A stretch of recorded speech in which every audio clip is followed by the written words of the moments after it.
Halo Sobat Anime, kita push lagi yuk Apoteosis. Oh ya, yang belum mampir channel baru Bang Jack mampir ya. Di sana judul baru. Kita push lagi yuk Apoteosis langsung ya. Gaskan.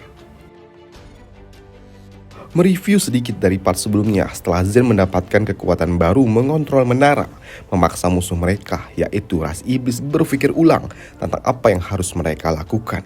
Karena mereka tidak dapat menekan Zen dengan kekuatan, maka dari itu mereka pun memutuskan untuk melakukan dengan jalur negosiasi. Karena mereka menyadari kalau Zen memiliki kekuasaan untuk mengkontrol menara ini.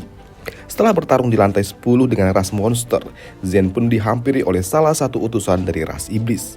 Doi datang melaporkan kalau pimpinan ras iblis ingin menemui Zen untuk melakukan negosiasi perihal perselisihan mereka.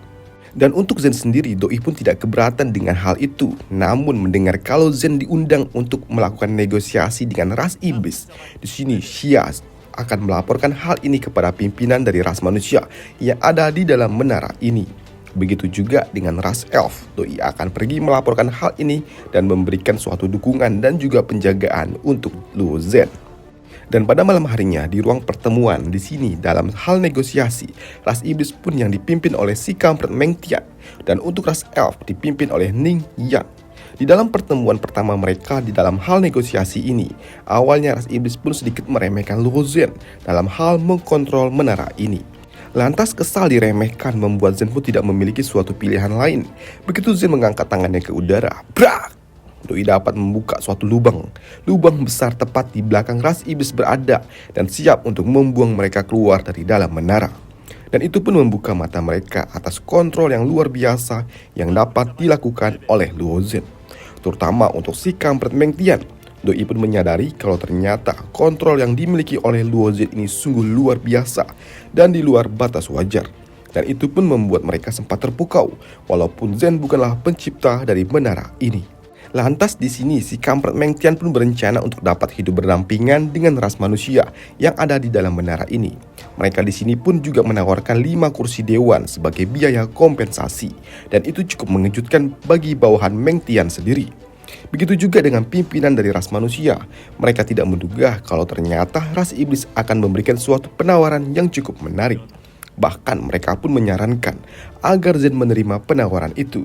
Tapi untuk pimpinan ras elf, Doi merasakan kalau ini merupakan suatu penawaran yang sangat rendah untuk dirinya. Dan itu mungkin saja wajar dan luar biasa untuk ras manusia yang telah tertinggal cukup lama daripada ras-ras dominan yang ada di menara ini. Namun melihat sikap dingin dari Zen membuat salah satu pimpinan iblis kampret yang dibawa oleh Meng Tian ini, Doi pun cukup kesal dengan sikap dinginnya Zen ini. Karena 5 kursi dewan itu bukanlah jumlah kecil untuk ras manusia. Tapi hal itu pun tidak berlaku untuk Luo Zen, karena ambisi Luo Zen ini sungguh luar biasa, di luar batas wajar, karena Doi ingin segera menendang seluruh ras iblis yang ada di dalam menara ini. Dan itu tentu saja tidak dapat diterima oleh ras iblis, karena mereka tidak mungkin untuk dapat pergi meninggalkan menara ini. Di sini ras iblis pun juga meminta suatu negosiasi ulang. Tapi di sini tidak ada kompromi. Ia tetap akan mengusir seluruh ras iblis yang ada di dalam menara ini. Dan tentu saja hal itu tidak dapat diterima oleh ras iblis. Bahkan ketika salah satu ras iblis mencoba untuk menyerang Zen, Doi tiba-tiba saja berhenti dan begitu Zen berujar bunuh, dar! Melutup sudah tubuhnya yang membuat iblis itu pun langsung terkapar di bawah sana. Dan itu juga membuat elf ini cukup bersyukur kalau mereka bukanlah musuh dari Luo Zen. Penawaran yang tidak masuk akal itu dan serta kontrol penuh yang dimiliki oleh Zen atas menara ini membuat iblis ini pun cukup bingung tentang apa yang harus mereka lakukan. Ditambah ketegasan Zen yang berujar, jika ras iblis tidak ingin pergi meninggalkan menara ini sesuai dengan perintahnya, maka dirinya hanya perlu membunuh seluruh ras iblis yang ada di dalam menara ini. Dan itu bukanlah suatu hal yang sulit bagi Luo Zen. Tapi ancaman yang luar biasa dari Zen ini membuat ras iblis ini pun harus berujar. Konsekuensi yang akan diterima oleh Zen juga tidak akan baik-baik saja. Karena di luar menara ini nantinya ras manusia tidak akan dalam kondisi yang baik-baik saja. Dalam artian lain, mereka ras iblis akan pergi menyerang ras manusia dan membunuh semua manusia yang ada di luar menara. Tapi mendengar ancaman itu, di sini Zen pun tenang dan santuy aja. Doi juga mengatakan kalau dirinya bukanlah berasal dari dataran ini, yang artinya ia tidak peduli dengan ras manusia yang ada di dataran ini. Selain itu, apakah kau bisa menyerang manusia? Yang membuat iblis kampret ini pun cukup heran. Kenapa? Memangnya kenapa tidak? Ya, karena tiba-tiba saja, BAM! Shu pun keluar dari dalam tubuh Zen, yang membuat seluruh ras F pun langsung berlutut. Ditambah ketika Shu berujar, lakukan semua apa yang dikatakan oleh Luo Zhen, yang disambut langsung oleh pimpinan ras elf, yang artinya jika iblis ini menyerang ras manusia, maka ras elf akan berada di pihak manusia dan akan ikut berperang bersama manusia melawan ras iblis. Mendapatkan ancaman yang seperti itu memaksa negosiasi pun harus dihentikan, karena mereka tidak memiliki satu kondisi apapun yang dapat menguntungkan ras iblis. Beberapa saat kemudian, hasil rapat pun ternyata telah tersebar ke seluruh benua, yang membuat pimpinan ras F yang ada di Tanah Suci pun bersiap. Mereka bersiap untuk berperang jika memang ras iblis melakukan invasi ke manusia. Begitu juga dengan pimpinan ras manusia yang ada di Tanah Sucinya. Mereka bersiap untuk situasi terburuk yang akan segera datang. Namun untuk Zen sendiri, Doi pun santuy aja, dan ketika Doi mendarat di lantai ke-11, Doi pun langsung dihadang oleh 2 petarung dari ras iblis. Mereka pun yang meremehkan Zen, mereka langsung terdiam ketika Zen mengangkat jarinya ke udara, yang disambut dengan terbangnya iblis itu ke udara juga. Walaupun Zen sempat dikatakan kalau apa yang ia lakukan ini melanggar aturan yang ada, tapi di sini Zen pun bodoh amat karena Doi tahu aturan itu dibuat oleh orang-orang kuat. Dan sebagai orang kuat pula, Zen pun berujar kalau dirinya akan merubah aturan yang telah ada.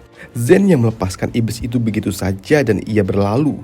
Lalu ia juga berujar akan membuat suatu aturan baru, membuat iblis kampret itu pun tidak terima dan akan membunuh Zen di tempat ini. Di sini Zen pun tidak keberatan dengan hal itu. Dan begitu Doi bersiap untuk bertarung, di sini Shu pun muncul tanpa adanya suatu perintah dari Luo Zhen. Doi keluar dan juga berujar kalau dirinya lah yang akan menghadapi iblis kampret itu. Ya, ia akan bertarung karena ia sangat bosan berada di dalam tubuhnya Zen dan tidak melakukan apa-apa. Di sini Zen pun tidak keberatan dengan hal itu. Begitu Shu memegang tombaknya, Doi pun bersiap untuk bertarung. Namun sayangnya begitu iblis itu datang menerjang Shu. Di sini Shu pun sebenarnya telah siap, tapi sayangnya begitu Doi mendekat, BAM! Shu pun harus terhempas oleh pukulan dari iblis itu. Namun di sini Shu pun tidak sepenuhnya terkena suatu serangan yang membuat Shu pun dapat kembali bergerak dengan sangat cepat ke arah lawannya. Tapi untuk iblis itu yang tahu kalau ada suatu serangan dari belakang, tapi Doi pun tidak peduli karena target utamanya adalah Luo Zhen, yang membuatnya harus membayar mahal akibat tindakan ceroboh yang ia lakukan. Dan BAM! Doi pun harus tewas terkena suatu serangan yang dilepaskan oleh elf merah ini. Sedangkan di tempat lain, di tempat pimpinan ras iblis, mereka telah menyiapkan suatu rencana untuk membunuh Luo Zhen. Dan ternyata saat ini Meng Tian telah menyiapkan beberapa suatu jebakan untuk Luo Zhen nantinya. Dan kali ini ia juga telah mengirimkan 2 orang iblis kelas atas, yaitu Yuan Bai dan juga Tian Hu. Dan benar saja, sudah setengah bulan telah berlalu sesuai dengan perintah dari Luo Zhen kalau ras iblis harus meninggalkan menara atau pagoda ini. Dan ternyata benar dilakukan oleh pimpinan ras iblis. Tapi Doi pun sepertinya telah menyiapkan sesuatu rencana yang telah dinotis oleh Luo Zhen. Dan ia juga cukup curiga. Sepertinya ras iblis telah menyiapkan suatu rencana. Tapi di sini Zhen pun menganggap kalau ini semua akan diurusnya nanti, karena masih ada hal yang harus ia lakukan. Dan benar saja saat ini di aula tengah menara dosa, Zhen pun memanggil seluruh pemilik kursi dewan. Di tempat ini Zhen pun mengadakan suatu pertemuan di mana dirinya akan memberikan suatu aturan baru tentang kursi dewan ini, di mana sepeninggalan dari ras iblis terdapat 26 kursi dewan kosong. Demi untuk membuat ras manusia tetap berkembang dan menyusul kemampuan dari ras-ras dominan lainnya, Zhen pun berencana akan membagikan 26 kursi itu yang dimilikinya untuk ras manusia dan juga ras elf. Zhen pun juga mengatakan kalau kursi ini bersifat permanen, di mana ras manusia dan juga ras elf tidak akan pernah kehilangan hak mereka, dan untuk aturan lainnya tetap akan sama. Selain itu, ras elf dan juga ras manusia juga tidak akan pernah bisa lagi menambah total kursi dewan mereka. Dan aturan baru itu pun diterima oleh seluruh ras yang ada di dataran ini, di mana ternyata Zen pun membagi 18 kursi dewan untuk ras manusia dan sisanya akan ditambahkan untuk ras elf. Sementara ras manusia yang awalnya hanya memiliki 4 kursi saja, kini mendadak mendapatkan 18 kursi baru. Tentu saja membuat salah satu pimpinan ras manusia ini cukup terkejut. Dan ia juga yakin jika manusia memiliki sumber daya yang melimpah seperti ini, sudah pasti manusia akan menjadi ras unggulan, ras yang akan cukup kuat untuk bersaing dengan ras-ras lainnya yang ada di dataran ini. Selain berterima kasih kepada Zen, di sini Pak Tua itu juga meminta kepada Zen untuk sekiranya mampir ke Tanah Suci. Karena mereka, ras manusia tentu saja telah menunggu Zen yang merupakan pahlawan bagi mereka. Dan benar saja ketika Zen pergi bersama pimpinan ras manusia dan setibanya di Tanah Suci, Zen pun disambut oleh para rakyat jelata. Dan tak luput pula Xia, si garis biru yang montok ini. Selain itu, Zen pun juga menjadi suatu idola serta panutan para bocil-bocil kematian. Selain disambut oleh rakyat jelata, Zen juga disambut oleh pimpinan dari ras manusia. Di dalam suatu pertemuan itu antara Zen dan juga pimpinan rasa manusia, mereka pun berbincang-bincang tentang apa yang telah dilakukan Zen di menara itu, dan itu sungguh luar biasa. Tapi mereka juga tahu kalau Zen pasti akan mengincar menuju gua neraka. Dan di sini pimpinan pun mengatakan kalau Zen ini sepertinya terlalu terburu-buru, mengingat tempat itu merupakan tempat yang sungguh misterius dan juga berbahaya. Di sini Zen pun mengatakan kalau ia tidak memiliki banyak waktu. Di sini Pak Tua ini pun juga menjelaskan tentang apa yang ada di dalam gua neraka itu. Kalau ternyata di dalam gua neraka terbagi menjadi beberapa bagian. Tepatnya menjadi 3 bagian lapisan, yaitu lapisan luar, dalam, dan juga inti. Pak Tua ini juga mengatakan kalau banyak sekali para kultivator yang telah masuk ke dalam sana dan tidak ada yang kembali. Bahkan tidak sedikit pula bagi mereka yang tidak berani untuk masuk ke dalam sana. Pak Tua ini juga mengatakan area dalam sungguh tempat yang sungguh misterius. Ia juga mengatakan kalau dulu pernah ada sekitar 76 orang terkuat yang ada di dataran ini yang menjelajahi area inti dan tidak ada satupun yang kembali. Dan itu pun membuka matanya Zen kalau memang tempat itu sungguh berbahaya. Tapi ia juga yakin kalau dirinya harus masuk ke dalam area inti juga. Dan beberapa bulan kemudian, tepatnya di lantai ke-14 di menara ini, Zen yang sedang santuy-santuy, tiba-tiba Doi pun merasakan ada sesuatu yang terjadi. Dan ketika ia keluar kamar, keluar dari area pelatihan, tiba-tiba saja terjadilah suatu reaksi yang sebelum tidak pernah ia lihat. Waduh. Dan ternyata saat ini adalah waktunya yang ditunggu-tunggu, di mana gua neraka akan segera terbuka. Dan begitu Zen masuk ke dalam area tengah yang ada di dalam menara ini, ternyata tempat ini sungguh sangat ramai. Di tempat ini juga ternyata Yun Luo juga hadir. Padahal sebelumnya gadis kecil ini tidak pernah sekalipun ikut pergi masuk ke dalam gua neraka. Namun ketika ia melihat ada Zen di hadapannya, gadis kecil itu pun menghampiri Zen dan juga berujar, dalam perjalanan kali ini dirinya akan pergi mengikuti kemana Zen akan segera pergi. Dan tiba-tiba saja Shu pun keluar. Doi berujar kalau Zen sebaiknya tidak pergi ke dalam area inti dari gua neraka. Dan itu sungguh membingungkan bagi Zen. Kenapa? Why? Dan tanpa adanya suatu penjelasan yang cukup jelas, di sini Shu pun bertanya kepada Luo Yon, Kau tahu kan apa yang ada di dalam sana? Ya, aku tahu, jawab gadis kecil itu, yang membuat mereka semua yang mendengar itu cukup terkejut. Lah, kok bisa ada gadis kecil yang belum pernah masuk tapi tahu tentang apa yang ada di dalam sana? Yang membuat Zen pun juga cukup heran dan bertanya, apa maksudnya ini? Dan kenapa Shu juga tidak menyarankan dan tidak mengizinkan Zen untuk masuk ke dalam gua neraka? Ya, di sini Shu pun berujar kalau di dalam sana sepertinya merupakan medan perang yang pernah ditinggalkan oleh seseorang yang sungguh kuat. Orang yang benar-benar sungguh-sungguh kuat. Orang yang terkuat yang ada di dunia ini, yang membuat naga hijau ini berujar, aku ingat. Tempat itu tempat yang dikatakan sebagai tempat kutukan, iya kan? Aku ingat. Naga hijau ini mengatakan kalau kultivator yang telah membuat daerah kutukan ini memang orang yang sungguh kuat dan luar biasa. Orang yang dapat memisahkan daratan, memecah daratan menjadi sebuah pulau-pulau kecil. Dan alasan Zen tidak terkena suatu kutukan di tempat ini, ya, karena Zen ini terlalu lemah, yang artinya orang-orang yang ada di dalam sini terlalu lemah untuk mendapatkan suatu kutukan. Selain itu, di dalam gua terlarang itu, tidak ada suatu jaminan keamanan untuk Zen. Selain itu juga, Shu juga berujar kalau Doi tidak tahu tentang tujuan utama dari gadis kecil ini. Di sini Shu pun juga khawatir dengan Zen, karena Doi tahu Yunluo ini sepertinya tertarik dengan Luo Zen. Selain itu, Shu juga tahu kalau Yunluo ini sungguh berbeda, karena gadis kecil ini sebenarnya merupakan pimpinan dunia aristokrat. Ya gitulah. Di sini karena Shu tahu dan ia memiliki suatu hubungan dengan Yunluo, di sini Shu pun juga khawatir jika gadis kecil itu hanya akan memanfaatkan Zen demi tujuannya sendiri. Tapi ya pada akhirnya Zen pun tetap memutuskan untuk masuk ke dalam gua neraka bersama Yunluo. Dan ternyata gua neraka itu terlihat benar-benar mirip sebagai neraka. Lantas Zen pun yang mendekati gua itu, Doi pun merasakan tubuhnya seolah-olah menolak untuk masuk ke dalam sana, karena memang memiliki suatu tekanan yang sungguh berbeda. Tapi ya di sini Zen pun memutuskan untuk tetap masuk ke dalam sana. Dan setibanya di dalam gua itu, di dalam lapisan pertama, Zen yang pergi bersama teman-teman dari ras manusia, mereka pun semua tersentak ketika mereka melihat ternyata kelompok mereka telah dipantau oleh sekelompok monster gagak.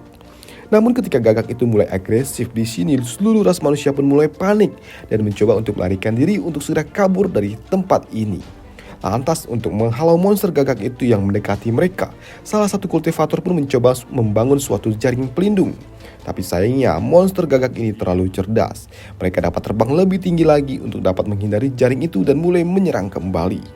Yang berakibat satu persatu para kultivator yang ada di tempat ini harus dihap. Begitu juga dengan Zen ketika ia akan dihap. Di sini Shu pun langsung memaksa untuk segera keluar dan celap. Doi pun menembuskan tombaknya ke arah monster gagak itu. Di sini Zen pun yang kesal, Doi pun menyiapkan suatu tinju yang telah dilapisi oleh kekuatan bintang. Dan BAM! Doi menghajar ke arah monster gagak lainnya. Tapi karena jumlah monster ini terlalu banyak, memaksa mereka pun harus terus bergerak. Dan untuk menghindari kejaran gagak itu, di sini pimpinan pun membawa rombongan mereka ke tempat monster lainnya. Dan ternyata monster kali ini yang mereka tuju adalah monster katak. Dengan sekali bam, seluruh gagak-gagak itu pun langsung terhempas dengan gelombang ultrasonik yang dilepaskan oleh monster katak itu. Saat ini mereka pun memang lolos dari incaran monster gagak, tapi masalah serius pun kembali mengincar mereka. Karena kali ini mereka harus berhadapan dengan monster katak yang tidak kalah mengerikan, bahkan dengan air liurnya aja dapat membunuh salah satu kultivator dengan sangat mudah. Ditambah gerakan liar dari lidah katak itu memaksa mereka pun harus kembali pontang-panting menghindari serangan dari lidah katak itu. Dan ketika lidah itu mengincar Zen, di sini pimpinan ras manusia, mereka berdua pun bersatu menyiapkan suatu serangan dan duar. Serangan dahsyat yang mereka lepaskan ternyata hanya memberikan suatu luka sayatan kecil yang tidak berarti. Tapi hanya dengan serangan laser ki yang dilepaskan oleh Yunluo, lidah katak itu pun lalu terbelah menjadi dua bagian. Dan untuk mengakhirinya, di sini Zen pun langsung melompat ke udara dan menyiapkan suatu kekuatan bintang. Dan BAM! Tinjuan super dahsyat pun dilepaskan oleh Zen. Ternyata hanya memberikan sedikit efek kepada lidah katak itu. Bahkan di sini katak gila itu pun kembali menggerakkan lidahnya untuk segera menghajar Zen. Yang memaksa Zen pun harus menggunakan api iblis miliknya, dan itu menotis Lunyo. Doi ternotis dengan teknik api iblis yang dikeluarkan oleh Luo Zen. Karena memang secuil api iblis itu dapat membakar lidah katak itu yang memaksa monster katak itu pun pontang-panting kabur. Merasakan situasi kali ini sungguh aneh dan juga berbeda daripada tahun-tahun sebelumnya. Di sini pimpinan ras manusia ia memutuskan untuk segera kembali karena ini terlalu aneh dan berbahaya. Tapi karena di sini Zen pun keras kepala dan memutuskan untuk terus masuk ke dalam sana bersama Yunluo dan juga Shu, membuat pimpinan ini menjadi bimbang. Mau tidak mau Doi juga harus ikut bersama Zen. Dan untuk para kroco-kroco lainnya, mereka pun diperintahkan untuk segera kembali. Lantas mereka yang terus berjalan tiba di suatu hutan belantara, dan mereka pun cukup ternotis ketika ada suatu cakar monster yang tiba-tiba saja muncul. Dan itu juga ternyata adalah sosok elf yang sedang bertarung dengan cakar monster itu. Dengan menggunakan teknik khas dari ras elf, di sini rombongan ras elf pun dapat menghancurkan monster yang mereka hadapi. Melihat raja mereka ada di hadapannya, di sini pimpinan ras elf itu pun berujar kalau gua neraka kali ini sungguh berbeda dan menyarankan agar raja mereka ini segera kembali. Tapi karena Shu tidak ingin kembali, memaksa pimpinan ras Elf tidak memiliki suatu pilihan lain selain harus mengikuti rombongan Luo Zhen. Namun di sela-sela diskusi mereka, tiba-tiba saja Yun Luo ini pun ternotis dan melepaskan suatu serangan. Duar! Dan ternyata itu adalah perbuatan dari ras Lucian. Melihat kemunculan ras Lucian, itu menimbulkan suatu kecurigaan dari ras Elf ini tentang apa yang direncanakan oleh ras Lucian ini. Apakah mereka mengincar nyawa dari Luo Zhen? Tapi di sini ras Lucian pun mereka beralasan kalau mereka hanya ingin bergabung dengan kelompok ini demi keamanan. Dan itu pun disetujui oleh ras manusia. Mengingat semakin ramai kelompok mereka, seharusnya kelompok mereka akan lebih aman lagi. Sedangkan di tempat lain, di tempat ras iblis, ternyata salah satu iblis pun melaporkan kalau mereka telah mengirimkan mata-mata untuk bergabung dengan kelompok Luo Zhen. Di tempat ini juga, di dalam gua neraka, ras iblis pun berencana untuk segera mengeksekusi Luo Zhen. Sedangkan untuk Zhen sendiri dan juga kelompoknya, mereka yang terus berjalan saat ini, mereka semua memasuki daerah yang disebut sebagai pelabuhan darah. Namun uniknya, yang ada di tempat ini hanyalah tanah tandus yang membuat Zhen bertanya, lah, di mana pelabuhannya?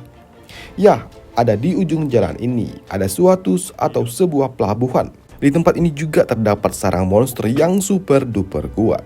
Pimpinan juga berujar kepada mereka semua untuk tidak banyak bersuara, karena itu dapat memancing datangnya monster. Bahkan mengeluarkan Yuan Qi saja itu dapat memancing kemunculan para monster. Karena memang mereka yang terus berjalan, mereka juga dipantau oleh sekelompok monster. Namun di tempat ini memang kaya akan sumber daya, membuat ras Lucian yang melihat ada sebuah herbal tingkat tinggi, mereka pun berencana untuk mengambilnya. Dan itu sungguh mengejutkan kelompoknya Zhen. Karena memang itu sungguh berbahaya, karena dapat menotis datangnya monster yang membuat Shu sebagai spirit pedang Doi pun langsung melesat dengan sangat cepat ke arah ras Lucian. Dengan teknik yang digunakan, Doi dapat menghentikan ras Lucian itu untuk memetik bunga itu. Dan karena Shu merupakan spirit pedang, Doi tidak dapat melepaskan Yuan Qi. Tapi di sini ras Lucian pun tidak terima jika herbal yang ia lihat pertama kali harus direbut oleh Shu. Hingga membuat suatu pertarungan pun tidak dapat dihindari lagi, yang memaksa Shu harus membunuh salah satu ras Lucian yang kampret itu. Dan itu pun membuat monster-monster lainnya yang ada di tempat itu pun ternotis dengan datangnya para penyusup. Karena ras Lucian ini memang kampret, Doi dapat menggunakan teknik andalan mereka untuk segera bersembunyi dan segera kabur. Sementara untuk Zhen dan kelompoknya, mereka harus terus bergerak menghindari para monster itu. Hingga di satu titik mereka yang terus berjalan, mereka pun akhirnya berhadapan dengan monster, yaitu kadal berkepala dua. Dengan munculnya para monster gila itu memaksa mereka semua untuk segera melarikan diri. Dan itu menuntun mereka ke arah pintu tengah atau area tengah. Dan karena tidak dapat memiliki suatu pilihan lain, memaksa mereka untuk segera masuk ke dalam area tengah. Namun karena monster itu bergerak dengan sangat cepat, di sini Zhen pun kembali menggunakan api iblisnya untuk dapat menghentikan pergerakan para monster-monster gila itu. Dan begitu api itu dilepaskan oleh Zhen, duar, menghasilkan ledakan yang super duper menggelegar. Lantas mereka yang terus berjalan ke area tengah, tiba-tiba saja Zhen pun merasakan cincinnya bereaksi. Dan ketika ia melihatnya, ternyata reaksi itu berasal dari token kupu-kupu yang ia bawa. Lantas kiranya sudah aman, di sini mereka para kroco-kroco memutuskan untuk segera kembali. Tapi untuk Zhen, Doi tidak dapat kembali karena ia harus terus masuk ke dalam area inti yang diikuti oleh Shu dan juga Yun Luo. Dan itu pun sempat dihentikan oleh pimpinan ini karena itu sungguh berbahaya dan sungguh berbeda. Mereka tidak dapat mengizinkan Zhen untuk segera pergi karena Zhen begitu berarti bagi tanah suci, ras manusia dan juga ras elf. Karena jika Zhen mati, maka Raja Elf yaitu Shu juga akan ikutan mati. Tapi karena Zhen memaksa untuk tetap pergi, membuat mereka tidak memiliki suatu pilihan lain selain harus mengikuti kemana Zhen akan pergi. Sedangkan di tempat lain, ras Lucian, selama ini mereka yang mengikuti kelompok Zhen, pada akhirnya mereka pun diselamatkan oleh iblis. Karena mereka adalah mata-mata yang dikirimkan oleh ras iblis yang untuk menyelidiki Zhen dan juga kelompoknya. Kembali lagi kelompok Zhen. Begitu mereka terus berjalan menuju area inti, mereka pun merasakan ada sesuatu yang mengikutinya.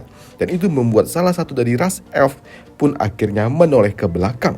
Dan di sini, Yun Luo ternyata terlambat untuk memberitahu untuk tidak boleh siapapun untuk melihat ke arah belakang. Dan benar saja, hush! Elf yang melirik ke arah belakang itu tiba-tiba saja berubah menjadi pasir dan langsung mati seketika. Dan itu sungguh mengejutkan mereka semua. Karena ternyata memang sungguh menakutkan. Mereka terus-terusan diteror untuk melirik ke arah belakang. Tapi jika mereka melakukannya, mereka akan mati. Hingga membuat pimpinan ras manusia ini yang mendapatkan suatu teror yang sangat menggoda, Doi pun tidak tahan lagi. Dan beruntung ketika Doi ingin sekali menoleh ke belakang. Di sini, Zen pun melepaskan serangan jiwa yang membuat pimpinan itu pun langsung tertunduk. Dan itu pun berhasil menyelamatkan nyawanya, dan itu sekaligus membuka mata elf ini kalau serangan jiwa yang dilepaskan oleh Zen ini sungguh kuat, bahkan terlalu kuat untuk level kultivasi yang dimiliki oleh Luo Zen. Kondisinya sudah sedikit tenang beberapa saat, tiba-tiba saja kembali mulai rusuh kembali ketika Yun Luo memaksa mereka untuk segera lari. Berlarilah secepat mungkin, karena sebentar lagi jika mereka tidak kabur, maka godaan yang lebih kuat lagi, akan lebih mengerikan lagi, akan segera datang. Dan untuk menahan pergerakan godaan itu, di sini Yun Luo pun melepaskan suatu teknik yang dapat memperlambat gerakan monster penggoda itu. Dan ternyata sosok monster itu sungguh besar, bahkan bola matanya aja lebih besar daripada tubuhnya Zen. Namun mereka yang terus berjalan, kali ini mereka pun berhadapan dengan sebuah pintu rahasia yang sangat misterius.